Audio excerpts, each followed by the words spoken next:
Hi guys, and welcome to a new video. I'm really excited about this video actually.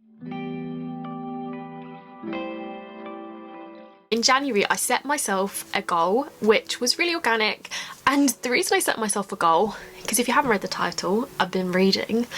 I like the rest of humanity. I'm a massive fan of Bridgerton, and I was convinced, like I think a lot of people were, or potentially not, maybe I'm just really gullible and was just too hopeful, that Bridgerton season 3 was going to come out in December. It didn't. And then I thought to myself, I cannot wait for however long it's going to be to know what happens to Penelope and Colin. I just can't do it. I just can't do it. So I decided I was going to read Bridgerton. Now, I'm dyslexic, so I did cut some corners in this. I have not read book 1 or 2. I've watched it. I don't need to read it.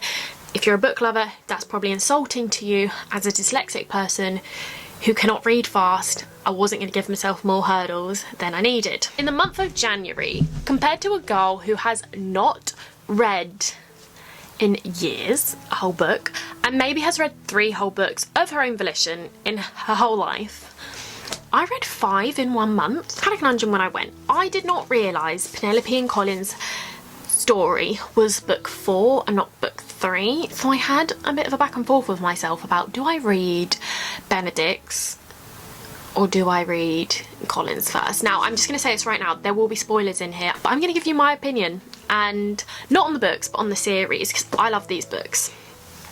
And I thought with Bridgerton coming out in May, kind of the perfect time. I did decide to buy Benedict's first.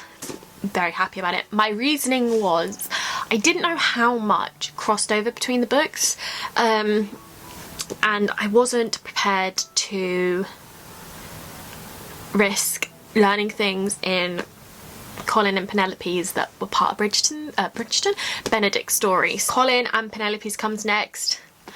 I really liked this book, and seeing the sneak peeks that are coming out, I'm really enjoying the differences. When reading all of these books, the thing I had in common with all of them is like, I really kind of hope some of this stays as like, this is the book side and that's the series side.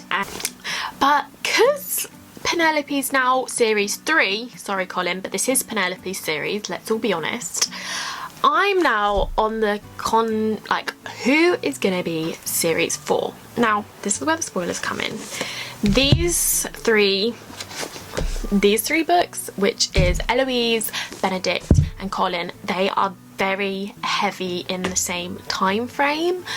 And they're even more heavier in the same time frame because Colin and Penelope's is first of all 3. There is a huge time gap in Benedict's. There's a year time gap in it, inside the book. And it kind of made sense for how long Penelope's been on the marriage mark for this to be the first book. It gives a good time jump for this story, it gives a good time jump for Eloise, it gives a good time jump for Penelope.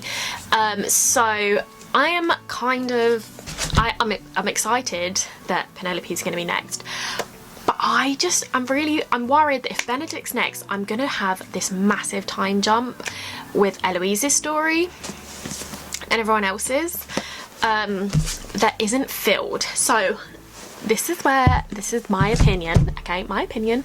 I think Francesca's, Hyacinth's and Gregory's will progress as normal, because they sort of don't heavily interact with each other. Francesca's does, but that's easily combatable because she has 2 marriages. So yeah, that's easily combatable. But these, combatable, I don't know if that's a word, but these, because Penelope's is first, the way I would like it to work out and the way I think it would work out for time is we have this series for Penelope and Colin, and the last ball of the series, I won't spoil the Penelope and Colin side because I don't know if they're going to do it, but in the last ball of the series, that's where Eloise runs away to go find her Sir Philip, and it's also the ball where Benedict meets Sophie. And then I think series 4 should be Eloise. Now that's my personal opinion because That would work, and it would give us the most series in a time frame, I think, because if then Eloise runs off to Sir Philip, we can have Eloise's series as series 4, which gives us the time gap for Benedict to lose Sophie for a year. By the way, her name's Sophie, if you don't know, Benedict's love. We have that year to lose Sophie, to then re-pick up in series 5 with Benedict's story and not feel like we've lost a lot of time with characters and lost a chunk of time for Eloise. And I don't know, I just think that'll be the best way for it to work out. Don't get me wrong, don't get paid to think about that. So definitely met my goal for January though, because 5 books is a lot for me. So I'm very proud of myself, and I really recommend everyone and anyone who likes Bridgerton, do read them, even if you do it slow. Listen to them on Audible. I don't really know, but you should read them. They're incredible. That is my January goal. It's ticked off, and I have become a bookworm, and I love reading now. Grand stuff available for me. I hope you enjoyed this video. I want to know if you've done anything in January that you've set yourself up for.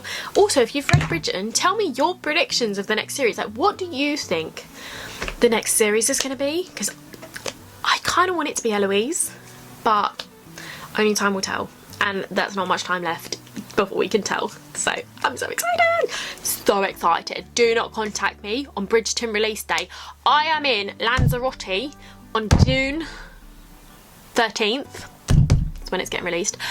I have already planned my day. I'm going to take my iPad, take my headphones, find an internet spot, download the whole rest of the second series, and sit on the beach and watch Bridgerton on the beach.